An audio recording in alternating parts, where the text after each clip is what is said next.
The Celestial Dominion's bridge hummed with anticipation as High Observer Ixiltal watched Earth grow larger on the main display. His four-fingered hand drummed against the command console while Captain Sorna directed their fleet into attack formation. The other bridge crew worked silently at their stations, their movements quick and practiced. "Primitive world," Ixiltal sneered, his scaled skin reflecting the blue glow of tactical readouts. His crystalline sensory organs pulsed with disdain. "They still burn fossil fuels. Begin the demonstration." The first wave of Meridian warships dove through Earth's thermosphere, their weapons charging with an ominous red glow. But before they could fire, hundreds of dots appeared on the tactical display, spreading across the screen like a swarm of angry insects. "High Observer!" Sorna's normally steady voice cracked, her claws digging into her station. "Multiple launches detected. They're coming from hidden silos across their planet." "Impossible. Their technology is centuries behind." Ixiltal's words died in his throat. The bridge rocked violently as explosions rippled through their escort ships. Alarms blared as 3 Meridian cruisers split apart like crushed eggs, their debris scattering across space in burning chunks. "How?" Ixiltal gripped his chair, his pride crumbling. "Our shields." "Sir, intercepting transmission from their command." A human female's voice filled the bridge, cutting through the chaos. "All batteries, maintain targeting solutions. Launch second salvo on my mark." Admiral Carter's tone was eerily calm, almost amused. "Activate ghost protocols." The tactical display dissolved into chaos as phantom signatures appeared everywhere, multiplying like bacteria in a petri dish. Sorna's hands flew across his console, panic evident in her movements. "I can't track their weapons. The signals keep shifting. It's like fighting shadows." A memory flashed through Ixiltal's mind. Intelligence reports from decades ago, dismissed as irrelevant. Humans salvaging Meridian tech from a crashed scout ship. Their scientists reverse engineering. He felt sick. "All ships cease advance," Ixiltal barked, his voice shaking. "Fall back to—" Another explosion rocked the flagship, throwing crew members from their stations. Through the view screen, he watched Earth's defense grid light up like a deadly constellation, beautiful and terrifying. A new transmission cut through their comms, Admiral Carter's voice dripping with authority. "Leave now." The echoes of Admiral Carter's warning still rang through the Celestial Dominion's shattered comms as the wreckage of Meridian warships drifted lifelessly in orbit. On the bridge, Captain Sorna's claws tightened around the tactical display, her fury barely contained. Earth had just done the impossible, and to the collective, that was unacceptable. The wreckage of Meridian warships drifted like broken toys across Earth's orbit, their once proud hulls now reduced to twisted metal and floating debris. On the Celestial Dominion's bridge, Captain Sorna's tail lashed back and forth violently as she faced High Observer Ixiltal, her movements betraying her growing frustration. "We must strike again immediately." She jabbed a clawed finger at the tactical display, leaving scratch marks on its surface. "Their victory was mere chance. Our gravity cannons will crush their defenses like insects beneath our feet." Ixiltal's crystalline eyes flickered with uncertainty, casting prismatic patterns on the deck. "No species has ever penetrated our quantum shields. We must analyze their weapons before making another attempt. The cost of failure." Analysis. Sorna's scales flushed dark purple with rage, her voice rising to a screech. "They use primitive ballistic weapons, metal projectiles. The collective has conquered worlds with energy weapons beyond human comprehension. We are gods to them." Miles below, in a hardened bunker deep beneath the Rocky Mountains, Admiral Helena Carter studied multiple holographic displays showing the scattered alien fleet. Her silver hair caught the blue glow as she opened a secure channel, her weathered face set with determination. "Dr. Imani, status report?" "The defense grid is recharging, Admiral." The scientist's voice crackled through the comm, tinged with excitement. "But I have something special if they try again. Project Shadowfall is ready. They won't know what hit them." Carter's expression hardened, her jaw set firmly. "Let's hope we don't need it, but keep it warm.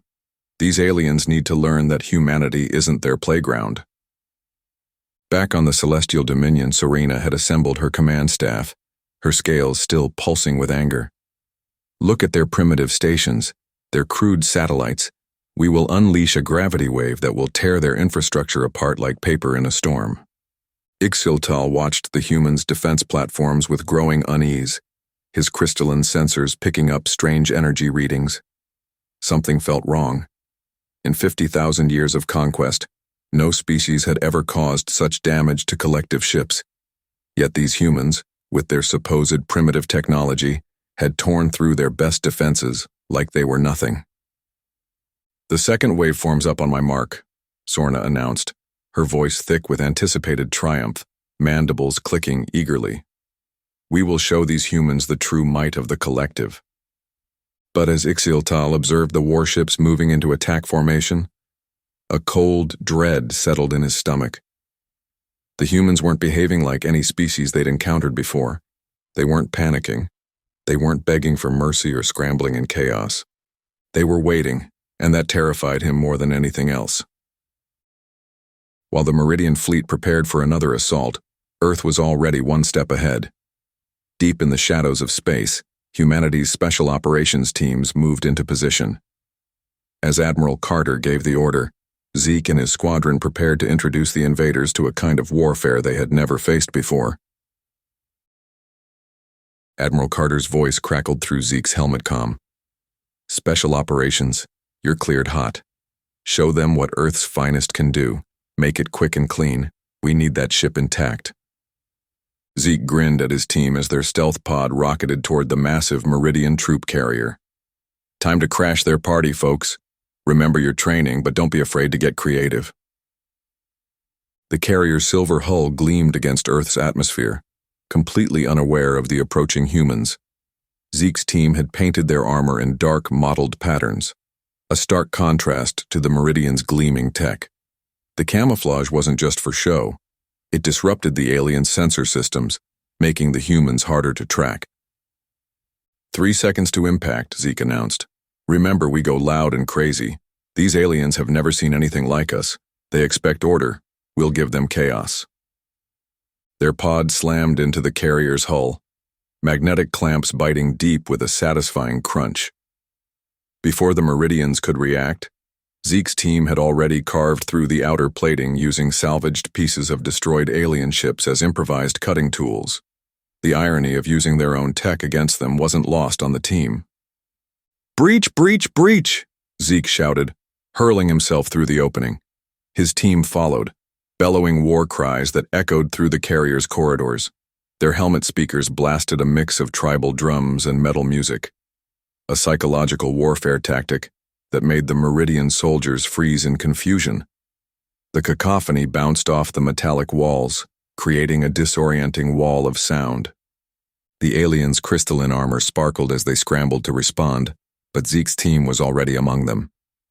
Humans and Meridians clashed in the narrow hallway, a chaotic brawl of fists, rifle butts, and close-quarter shots. The confined space worked to the humans' advantage, nullifying the aliens' superior weapons.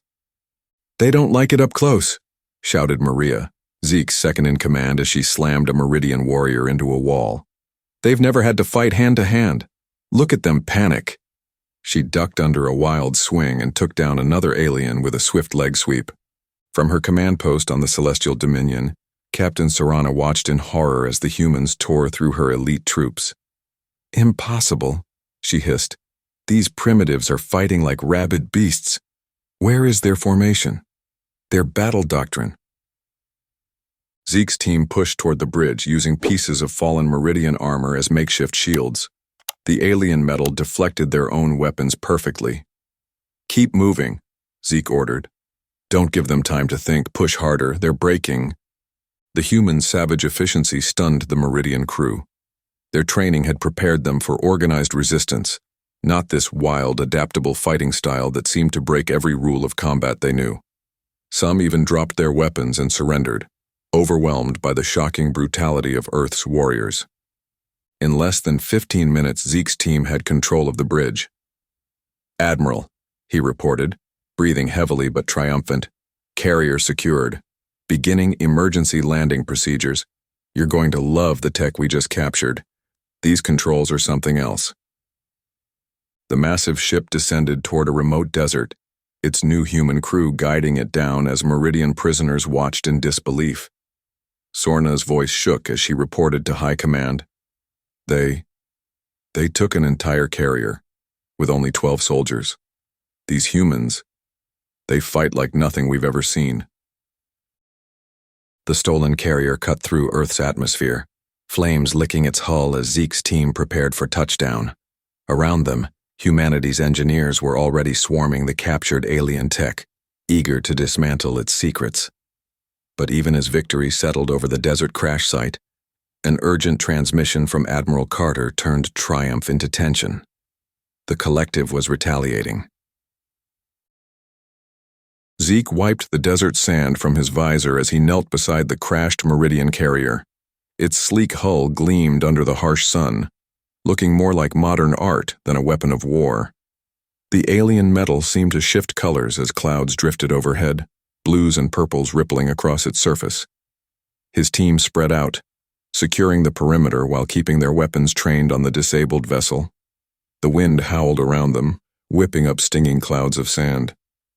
Dr. Imani, we're patched in, Zeke reported, connecting a field terminal to an exposed panel. The connection sparked briefly before stabilizing. What are we looking at? The scientist's voice came through clear but tense. Their propulsion system, it's beyond anything we expected. These gravity drives could power entire cities. The energy output readings are off the charts. As data streamed across his helmet display, Zeke's eyes widened. Doc, these star charts, they span 12 galaxies. He zoomed in on one section, watching alien worlds and trade routes scroll past. The collective's reach is vast, Dr. Imani confirmed, but their arrogance made them sloppy. For centuries, we've been intercepting their signals, studying their tech. Every invasion they launched against other worlds taught us something new. They never bothered to change their encryption codes. During a quiet moment, Zeke pulled Rodriguez, his second-in-command, aside. Hey, got a minute? They moved behind the carrier's bulk, their boots crunching on crystalline sand. Zeke's voice dropped low. I'm worried, Rod. We bloodied their nose, sure. But if they come at us full force? He gestured at the massive ship. Look at this tech. We're throwing rocks at giants. Rodriguez squeezed his shoulder. That's why we fight smart, not just hard. They may have fancy toys, but we've got something better. Desperation and creativity. Their moment was interrupted by Admiral Carter's broadcast. Her voice was heavy, crackling with static. All units, be advised. The collective has begun orbital bombardment of coastal populations. Sydney, gone. Vancouver, gone. She paused, collecting herself. Rio, half the city in flames. The death toll keeps rising. Zeke's fists clenched as he watched the casualty numbers scroll across his HUD. Millions. In minutes. Each number represented a life snuffed out by alien weapons. This ends now, Carter's voice hardened with resolve. Activating Protocol Umbrella. All units, brace for atmospheric disturbance. This is what we've been preparing for. Across the globe, innocent-looking weather satellites began to transform, panels sliding away to reveal devastating weaponry that had been hidden in plain sight for decades. The sky lit up as humanity's secret defense grid came online, ready to strike back at their invaders. As Earth reeled from the bombardments, the invaders paused, grappling with a truth that shook their arrogance to its core. The battle reports were undeniable. Humanity had ripped apart their war doctrine in ways no species ever had. On the Celestial Dominion's bridge, High Observer Ixiltal's crystalline sensory organs dimmed with realization. This was not a war of conquest. It was survival, and the collective had underestimated their prey. High Observer Ixiltal's crystalline sensory organs pulsed with distress as he watched the footage again and again, each viewing more disturbing than the last. The human boarding parties moved with savage grace, their seemingly primitive weapons somehow breaching the most advanced armor in 12 galaxies. They fought like demons possessed, adapting tactics on the fly in ways that defied all military logic. "Impossible," he muttered, his translator converting the thought into audible waves. "Simply impossible. These creatures were barely space-capable a century ago." Messages flooded the Celestial Dominion's command center, overwhelming their communication arrays. Reports from terrified governors of conquered worlds, panicked military commanders, and even the High Council itself, all demanding explanations for the devastating losses. The death toll was unprecedented in collective history. The collective has never... Ixaltal's voice trailed off as he remembered the peaceful Zentari, how they had surrendered at the first sight of their warships. The gentle myriad, who chose extinction rather than fight back. Countless other species who had fallen in line. None had ever shown such ferocity, such raw determination to survive. Captain Sorna burst onto the bridge, her ceremonial armor scratched and dented from recent combat. "High Observer, we must strike now. Deploy the planet crackers while we still can. Every moment we hesitate gives them time to prepare." "No." Ixaltal's sensory organs flickered with growing unease. "We must withdraw, and..." "Withdraw?" Sorna's translator crackled with rage, the device struggling to convey her fury. "The humans are vermin. They simply caught us off guard. One full assault will crush their pathetic resistance." A communication officer interrupted, his own sensory organs flashing urgent patterns. "High Observer! Intercepted transmission from Earth."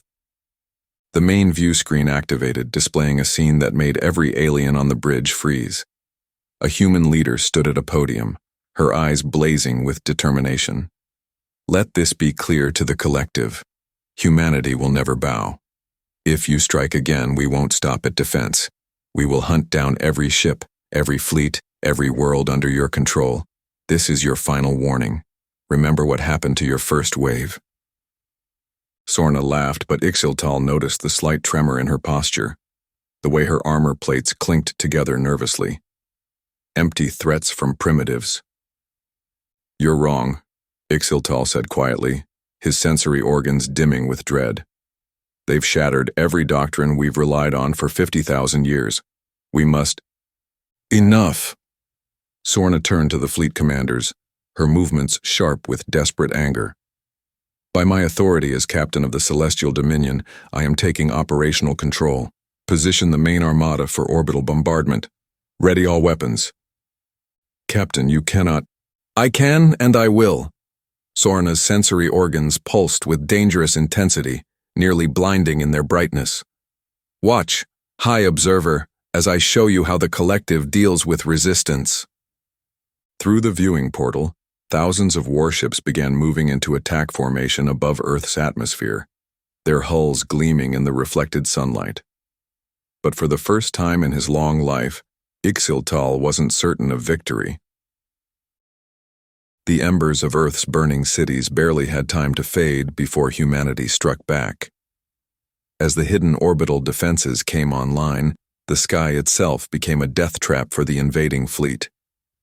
High above, Ixaltal's ship trembled under the unseen forces now twisting his fleet apart, and for the first time, the unshakable collective knew fear.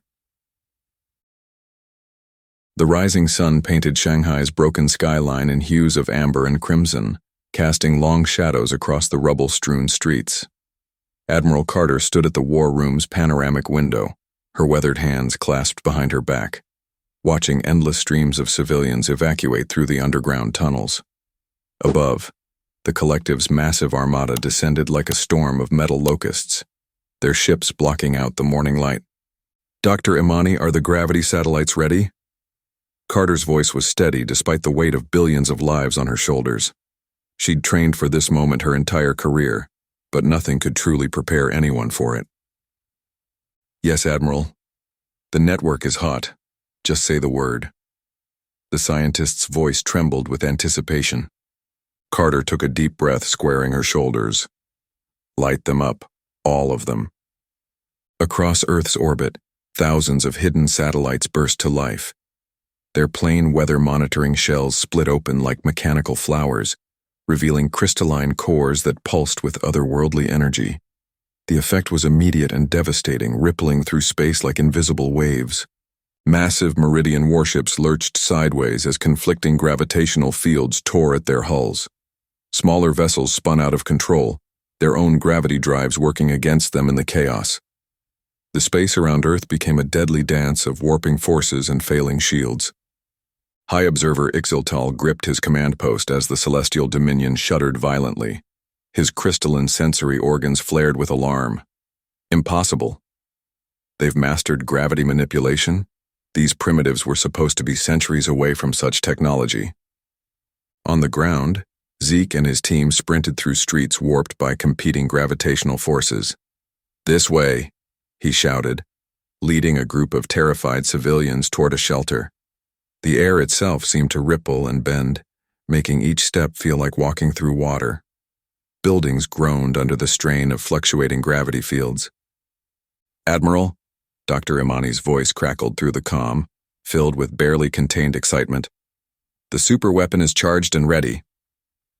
Carter's fingers hovered over the launch controls, her reflection grim in the holographic display. Around the world, military commanders from Beijing to Buenos Aires waited for her signal. The tribal divisions of old Earth meant nothing now. They were one people, facing extinction together, united in their desperate fight for survival. "Fire everything we have," Carter commanded, her words echoing across global command channels. Earth's hidden arsenal roared to life. Railguns concealed in mountain ranges unleashed projectiles at relativistic speeds, their electromagnetic coils lighting up the sky. Massive cannons emerged from the ocean floors, their barrels glowing with plasma, turning the seas to steam around them. Ixiltal watched in horror as the first salvos tore through his fleet's strongest shields like paper. "All ships, commence orbital bombardment. We must—" His orders were cut short as the celestial dominion lurched violently again, internal supports screaming. Across Earth's orbit, proud Meridian warships began breaking apart. Some plunged into the atmosphere, becoming brilliant streaks of fire against the morning sky. Others simply shattered, their supposedly invincible hulls splitting like twigs in a hurricane. The mighty armada of the collective, terror of 12 galaxies, was being systematically destroyed by a species they had dismissed as primitive. Ixiltal stared at the tactical display in disbelief as ship after ship winked out of existence, his faith in the collective's superiority crumbling with each loss. The Meridian fleet lay in ruin, but the war was far from over. In the rain-drenched streets of Mumbai, Zeke's team pulled civilians from the wreckage, their battered bodies proof of the price humanity had paid for survival. Above in the UEDF command center, Admiral Carter's voice was sharp as steel. They had survived the first wave. Now they would take the fight to the enemy. Through the rain-slicked streets of Mumbai, Zeke's team helped evacuate injured civilians from a collapsed hospital. Military medics from a dozen nations worked side by side, their uniforms a rainbow of different flags, but their purpose united. The air smelled of wet concrete and antiseptic, while emergency lights painted everything in harsh reds and blues. "Easy now," Zeke said, supporting an elderly woman as she limped toward a makeshift shelter. Her granddaughter clutched his other hand, tears mixing with the rain on her cheeks. "We've got you. Just a few more steps." In the UEDF command center, Admiral Carter studied holographic damage reports while Dr. Imani explained their technological advantage. The screens cast an eerie blue glow across their tired faces. "The signals were there all along," Dr. Imani said, gesturing to decades of data streams that floated like ghostly ribbons in the air. "Every alien transmission that passed through our solar system. We captured them, studied them, built our defenses based on their own technology. Some called us paranoid, but we knew this day would come." Carter nodded, a hint of satisfaction in her eyes. "And they never suspected we could hear them. Their arrogance was their weakness." Across the room, representatives from Earth's nations watched in silent appreciation, Years of secret cooperation had paid off, though the cost was written in the rubble of their cities. Each face showed the same mix of grief and pride. On the outskirts of Toronto, Zeke sat with his squad during a brief rest. Their faces were streaked with soot and sweat, uniforms caked with mud and debris. Private Rodriguez handed out water bottles while Sergeant Wu bandaged a nasty cut on her arm, wincing as she pulled the gauze tight. "We did it," Rodriguez said quietly, his voice heavy with exhaustion. "But look at the price." Zeke stared at the skyline, where rescue helicopters buzzed between damaged buildings like worried moths. "Yeah, but we're still standing, still helping each other. That's what they didn't count on. Humans don't break. We bend, then bounce back stronger." Above Earth's atmosphere, High Observer Ixiltal paced the bridge of the Celestial Dominion. His crystalline sensory organs pulsed with anxiety as he reviewed their losses, each defeated ship represented by a fading light on his tactical display. "The core worlds must be notified," his second-in-command suggested, mandibles twitching nervously. Ixiltal's mandibles clicked in distress, his outer shell darkening with shame. "And admit that a primitive species has shattered our reputation of invincibility. The shame would echo through generations. Our children's children would bear this mark." In the war room, Carter stood before the assembled military leadership. "Operation Groundbreaker," she announced, pointing to a star map dotted with potential targets. "We take the fight to them. Show them that Earth isn't just defensive on which we can strike back. They thought they were hunting prey, but they've awakened a predator." The room erupted in determined murmurs. Humanity had tasted victory, and now they wanted to ensure their safety forever. The time for merely surviving was over. Now they would thrive. Humanity no longer fought alone. The remnants of the collective's former subjects had seen Earth's defiance and begun rising against their overlords. In the depths of space, Admiral Carter's fleet drifted in the shadows of Jupiter, waiting for a signal from the Ziextal. If the collective could fall, they would be the ones to break it. At the edge of Jupiter's swirling storms, Earth's most advanced stealth ship hung in the void like a shadow. Through the reinforced viewport, Admiral Carter watched as the sleek Zexthal vessel emerged from behind one of Jupiter's moons. Its crystalline hull sparkled with an otherworldly beauty, catching the distant sunlight in ways that made it look almost alive. "They're hailing us," Dr. Imani said, her fingers dancing across the holographic controls. The bridge crew held their breath, waiting for first contact. The image of Commander Lias Tovar filled the main screen. The Ziextal's iridescent scales shifted colors as they spoke, their four eyes blinking in an unsettling pattern that made several crew members squirm. "We have watched your defense of Earth with great interest, Admiral." Carter straightened her uniform, standing tall and proud. "Then you understand we're capable of defending ourselves." "Capable?" Tovar's scales flickered amber, like warning lights in the dark. "You've done what no species has managed in 50,000 years. You've broken the collective's myth of invincibility. And now you're worried we'll turn that same strength against others?"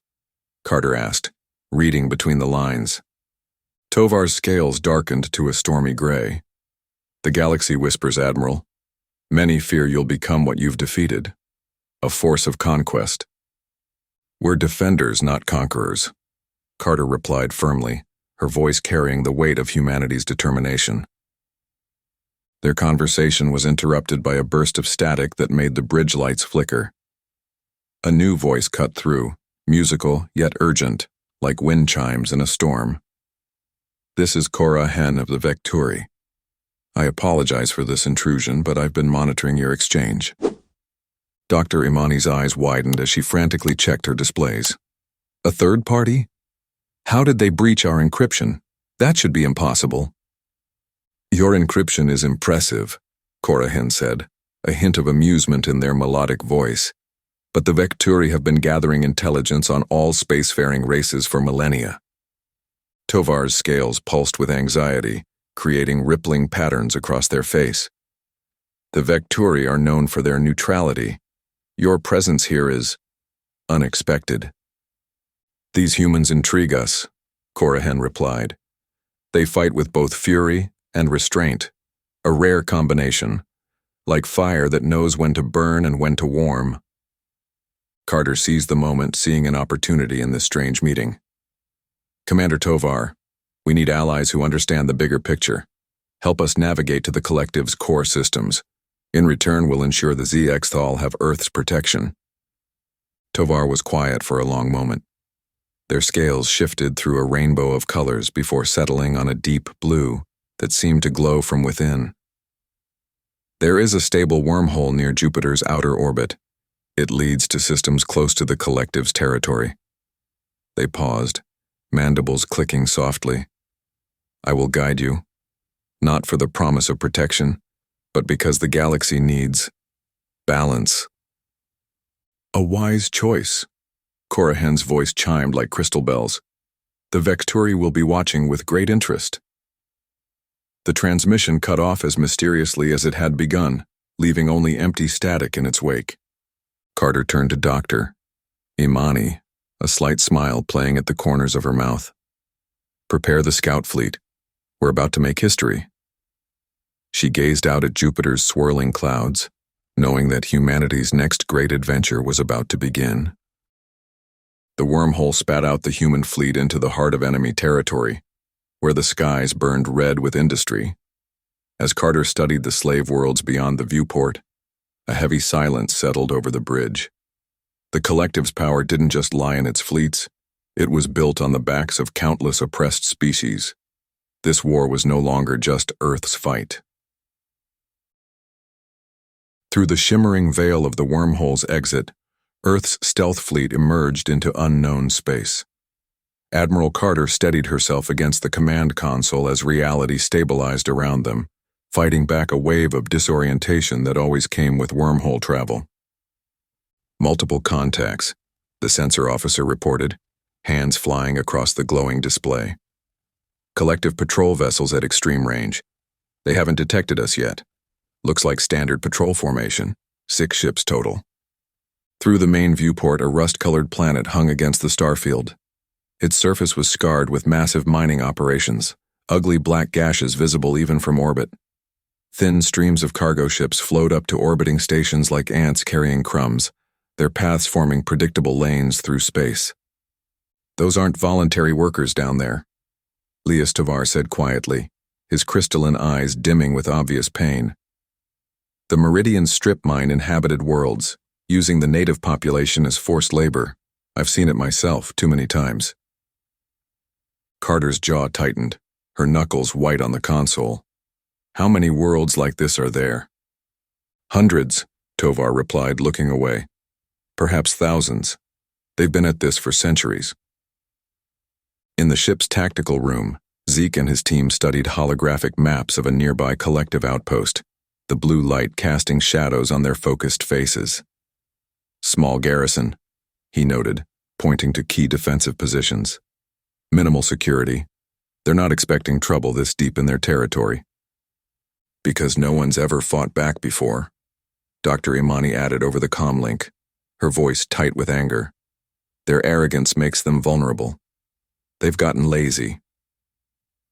Over the next few days, Carter's fleet made contact with the subjugated species, building trust through small acts of kindness and shared meals. Instead of threats or demands, they offered hope, a chance to strike back at their oppressors.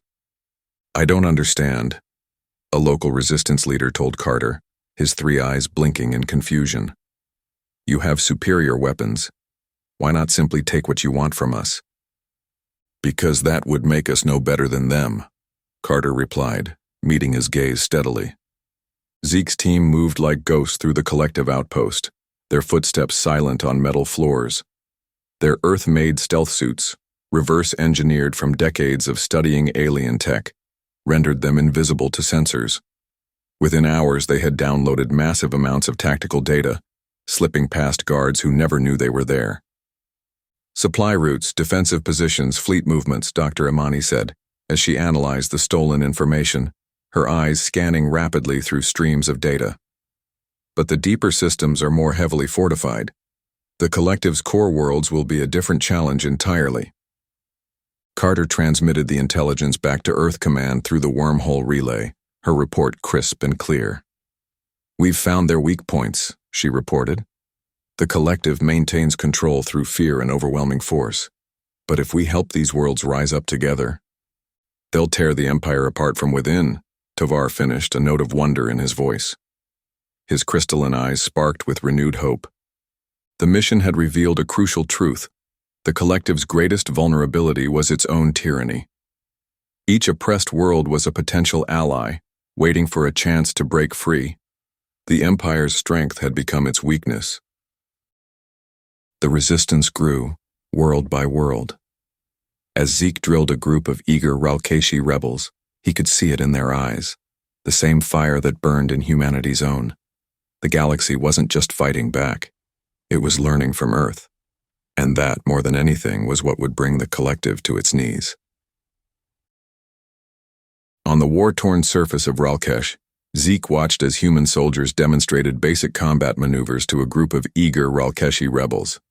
The aliens' iridescent scales gleamed under the planet's twin suns as they practiced hand-to-hand combat techniques, their movements becoming more fluid with each attempt.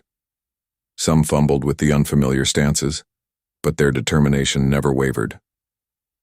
"Remember," Zeke called out, "you don't need fancy tech to win. Use your environment, use surprise, use what the enemy least expects. Even a rock can turn the tide if you throw it at the right moment." A small Ralkeshi child, no taller than Zeke's waist, tugged at his sleeve. The little one's eyes swirled with curious patterns, their species' way of showing interest.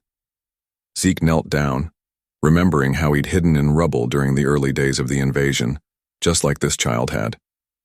The memories of those dark days still made his stomach clench. "Were you scared too?" the child asked through Tovar's translation device, scales shifting to a pale blue.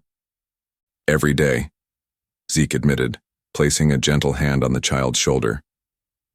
"But being scared doesn't mean you can't be brave. Sometimes being scared makes you fight harder." Across the makeshift training ground, Dr. Imani supervised the distribution of modified Earth weapons. Her face was creased with worry as she documented each handover on her tablet.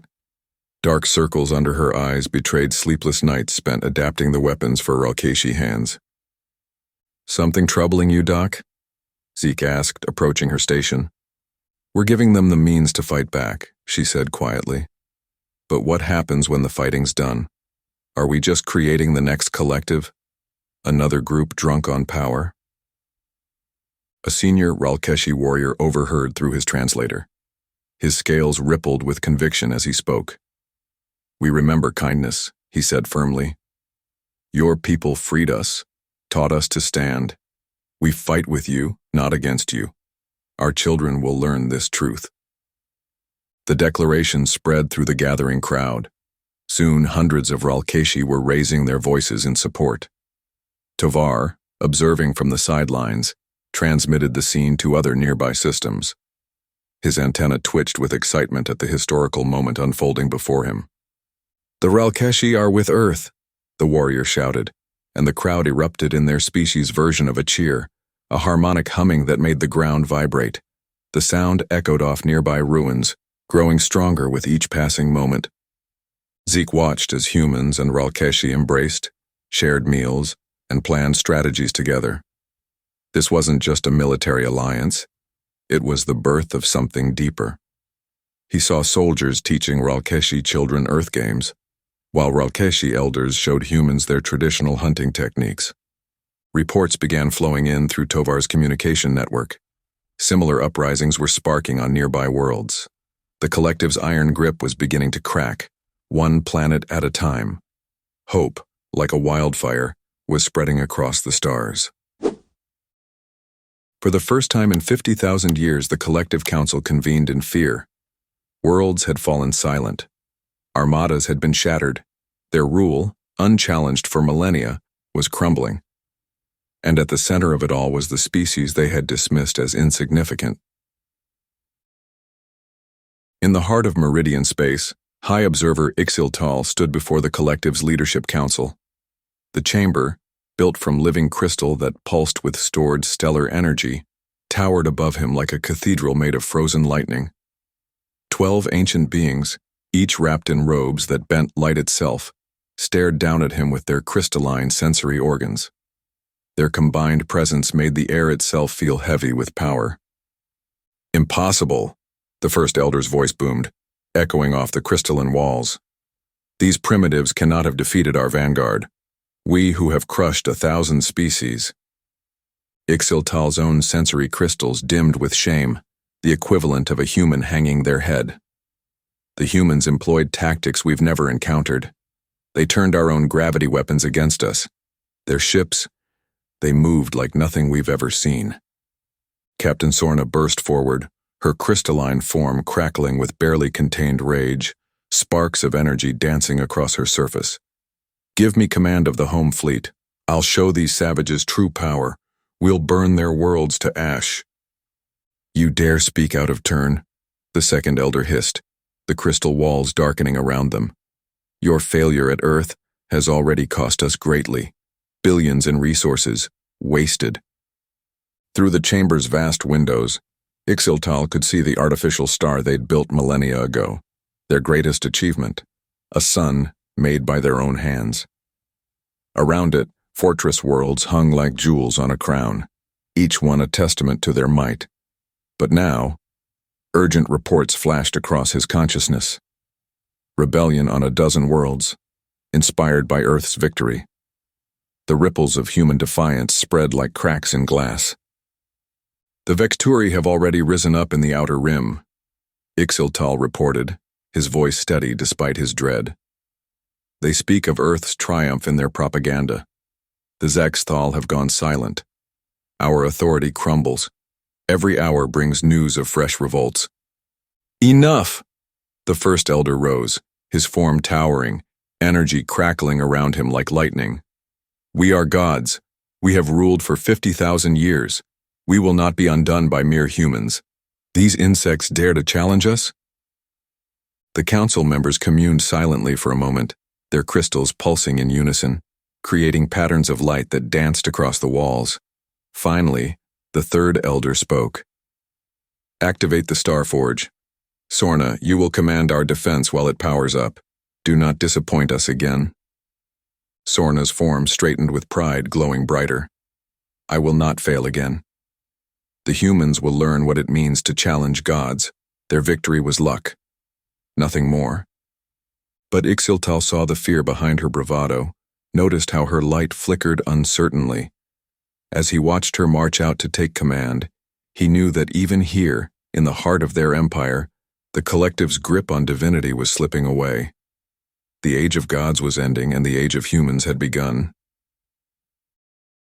The alliance was set. Across dozens of war-torn systems, the final battle loomed.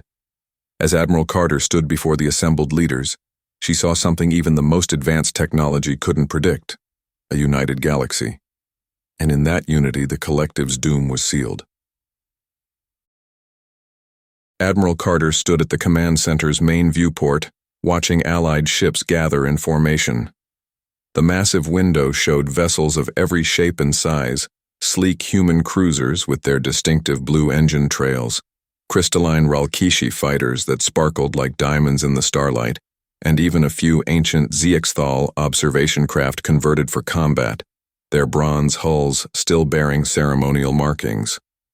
"The collective won't expect a unified assault," Carter said, turning to face the assembled leaders. Her voice carried the weight of decades of military experience. "They've ruled through division for 50,000 years. Unity is their weakness. They've never faced anything like this." Dr. Imani stepped forward, her hands dancing across a holographic display that filled the air with shimmering blue light. "We've finished integrating Earth's gravity disruptors into all Allied ships," she said, pride evident in her voice. "And this—" She revealed a device about the size of a coffee table, its surface etched with intricate patterns. "This is the heart of Operation Groundbreaker." The device pulsed with a soft blue light that seemed to bend the very air around it.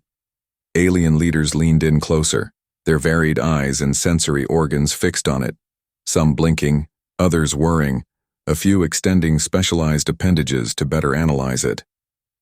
The planetary core disruptor, Dr. Imani explained, running her hand along its surface. Once planted inside the Starforge, it will create a cascading gravity well collapse. Their whole weapon system will tear itself apart from the inside. No explosion, no debris, just a clean implosion. Zeke stood at attention near the back of the room, his special ops team flanking him. Their armor showed signs of recent combat, scorch marks and dents that told stories of close calls and narrow victories. Carter nodded in his direction. Captain Reyes and his team will lead the infiltration, she said, her confidence in them clear. They've proven themselves against impossible odds before. While they move on the Starforge, our combined fleets will launch simultaneous attacks on these key systems. She highlighted several points on the star map, which blazed to life with red markers. Tovar, the Zexthal observer, spoke in his melodic voice that seemed to echo slightly. My people will guide your ships through the hidden throughways between systems. The collective never suspected we mapped their entire empire. We've spent generations preparing for this moment. One by one, the alien leaders pledged their forces. Ralkeshi crystal ships, Vecturi stealth cruisers, and dozens of other formerly subjugated species brought their unique strengths to the coalition. Each leader stepped forward, some placing hands over hearts, others performing their species' traditional gestures of loyalty. We strike in 12 hours, Carter announced, her voice steady and determined. May whatever gods exist watch over us all. The assembled leaders dispersed to prepare their forces. Dr. Imani carefully packed the core disruptor into a reinforced case that hummed with containment fields and handed it to Zeke. Don't drop it, she said with a slight smile. It's worth more than your yearly salary. No pressure, Zeke replied, securing the case to his tactical harness with practiced ease. Just the fate of the galaxy in a box. Carter watched through the viewport as the Allied armada formed up into attack positions. Thousands of ships, representing dozens of species, moved in perfect coordination. Their formation created a breathtaking display of lights against the darkness of space. For the first time in galactic history, the collective would face a truly united opposition. The time for hiding, for enduring their tyranny, was over. The attack began with a flash of light as the Allied armada emerged from hyperspace, bearing down upon the Starforge, the beating heart of the collective's power. The final battle was no longer about survival. It was about ending a tyranny that had lasted longer than human civilization itself. The Allied armada burst into existence near the Starforge, a massive structure that looked like a metal spider wrapped around a caged sun. Hundreds of collective warships formed a thick defensive wall around it. Admiral Carter's voice cut through the comm channels. All ships, battle formations, remember your training. Hit them where their gravity shields are weakest. The space between the two fleets lit up as the first salvos launched. Earth-designed projectiles, now equipped on ships of every species, tore through the collective's defenses. Sorna's voice boomed across all frequencies. Crush these insects, for the glory of the collective. Behind the main assault, Zeke's team piloted their stealth ships through the chaos. The small vessels, barely larger than shuttles, slipped between massive explosions and debris fields. Team 2 on your left, Zeke called out as a stray gravity blast nearly caught one of their ships. They weaved through the battlefield, using the larger battles as cover.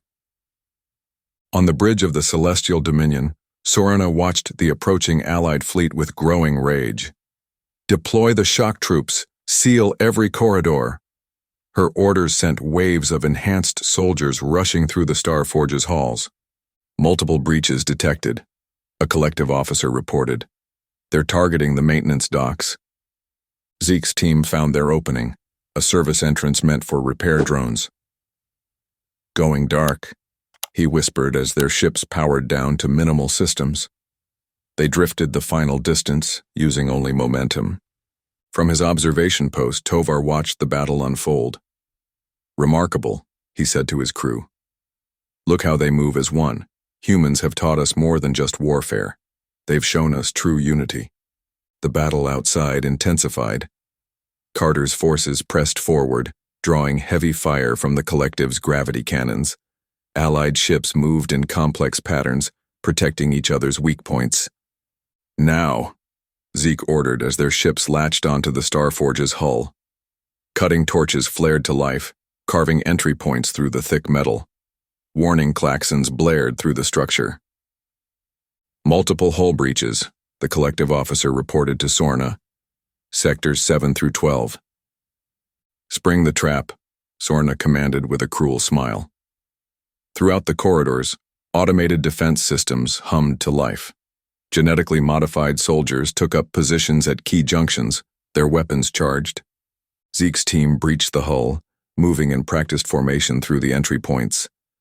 They encountered their first resistance immediately, a corridor filled with spinning energy turrets.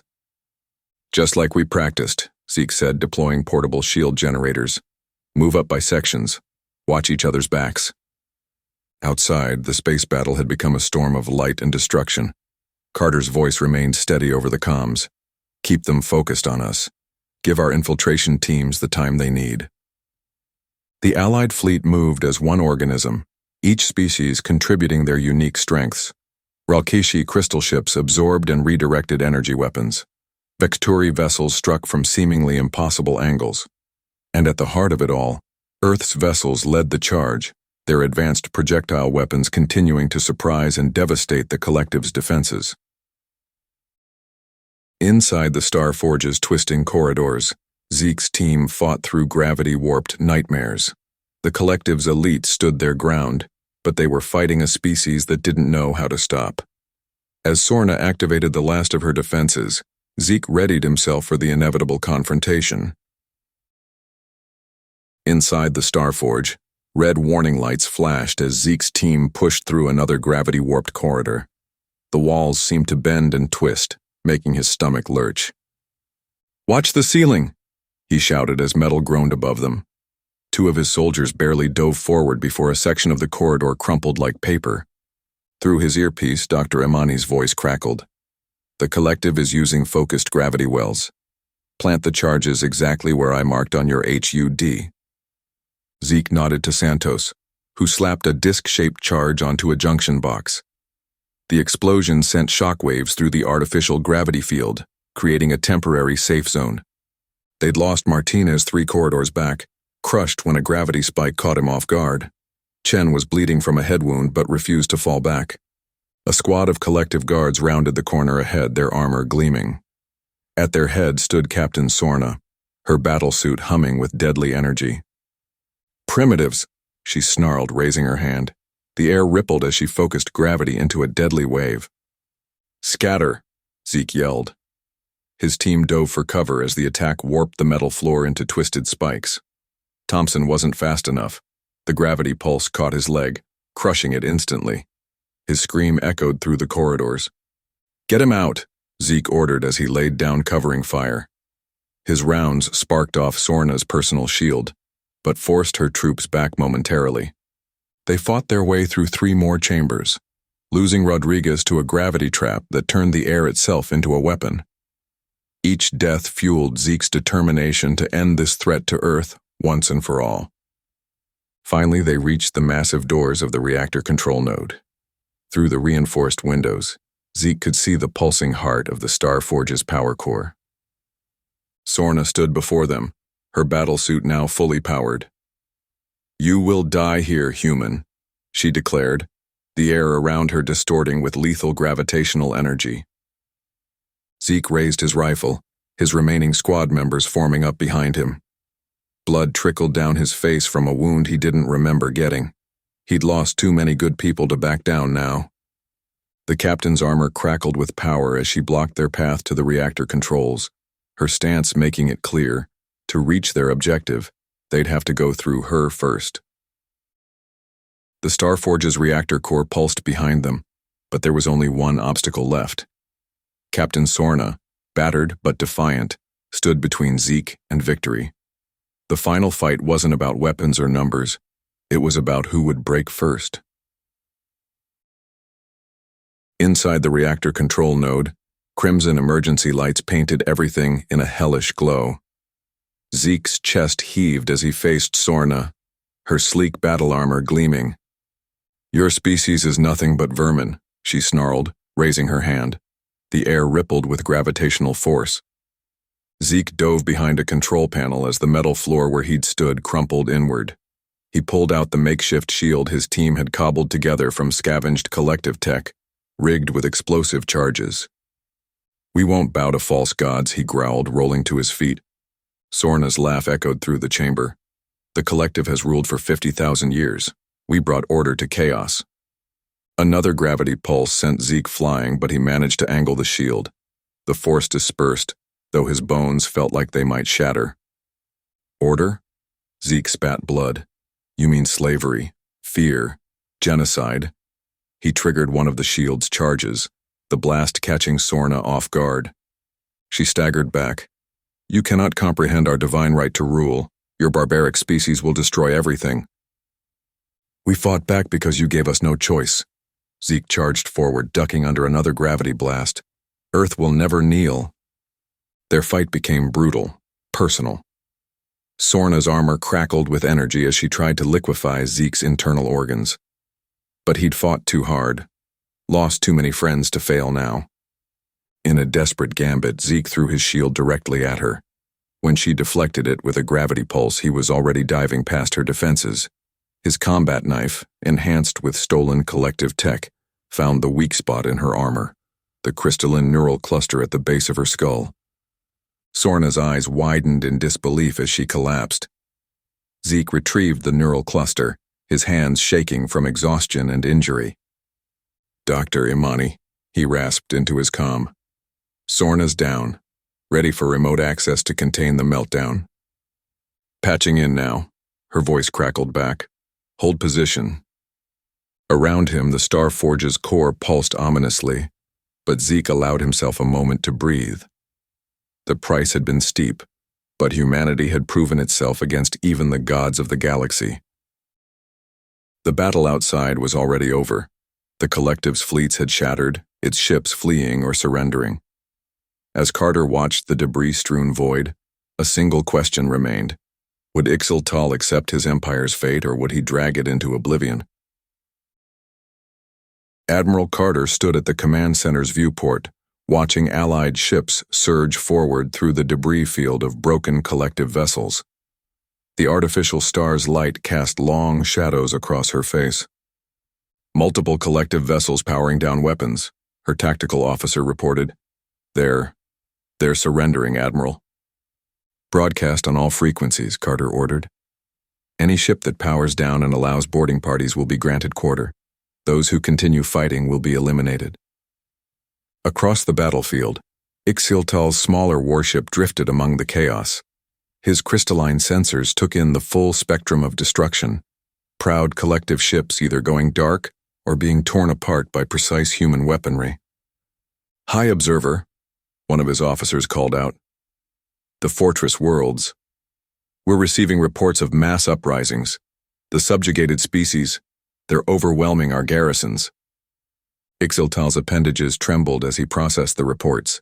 Centuries of absolute control, shattered in mere days by these humans who refused to bow. "Your orders, High Observer?" the officer pressed. Before Ixiltal could respond, Tovar's ship glided into view, flanked by several Earth vessels. The Ixiltal observer's voice crackled across the comm. "The age of false gods is over, Ixiltal. Choose wisely." Admiral Carter watched as more collective ships went dark, their crews choosing survival over annihilation. Her display showed similar scenes playing out across all 12 collective-controlled galaxies. Former slave species rising up, seizing control of orbital platforms and ground installations. "Ma'am," her communications officer called out, "we're receiving surrender signals from 90% of remaining collective vessels in the system." Carter nodded grimly. "Begin boarding operations. I want those ships secured before—" "Admiral," another officer cut in. "High Observer Ixiltal is hailing us directly." Carter straightened her uniform, put him through. The once mighty High Observer of the collective stood in chains, his crystalline form dimmed with defeat. The galaxy had changed, and for the first time in millennia, it was humanity that held the knife. The war was over. The consequences were just beginning. Admiral Carter's boots echoed through the Star Forge's dimly lit corridors. Scorch marks and twisted metal told the story of the fierce battle that had raged here just hours ago. Allied troops nodded respectfully as she passed, many still processing their victory over the supposedly invincible collective. In the main control center, she found Zeke's team securing prisoners and gathering intelligence. The room's walls, once adorned with meridian symbols of power, now lay in ruins. "Bring him in," Carter ordered. 2 Marines escorted a bound Ixaltal into the chamber, his crystalline sensory organs dulled with defeat as he took in the scene. Human soldiers prying glowing neural clusters from fallen Meridian commanders' bodies. You collect their essence?" Ixaltal's voice trembled. "This is savage." "A reminder," Carter replied coldly. "For anyone who thinks to test Earth again." Dr. Imani stood in a corner watching the harvesting process with visible discomfort. Her hands fidgeted with her tablet as another cluster was carefully extracted and stored. "Admiral," she said quietly, "perhaps we should consider—" "We considered mercy when they first arrived," Carter cut her off. "They chose this path." Zeke stepped forward, holding Sorna's neural cluster. The crystalline structure pulsed with a fading light in his gloved hand. His face was a mask of grim determination, though his eyes revealed the weight of what they'd done, or what they'd had to become to survive. "Let them see," he said, raising the cluster. "Let the galaxy know what happens when you push humanity too far." The gathered alien allies shifted uncomfortably, but none spoke against it. They'd witnessed humanity's capacity for both compassion and ruthlessness.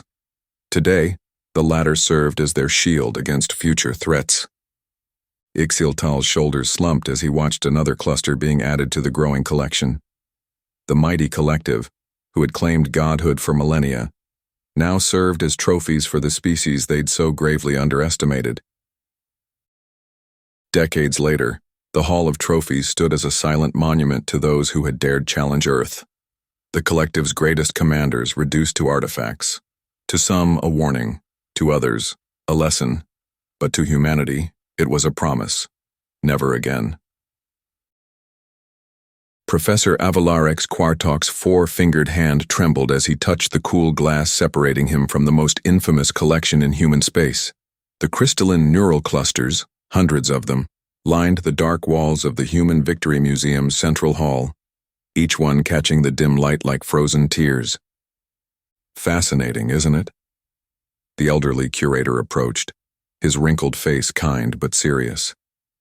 "Each one represents a collective commander who thought Earth would be an easy conquest."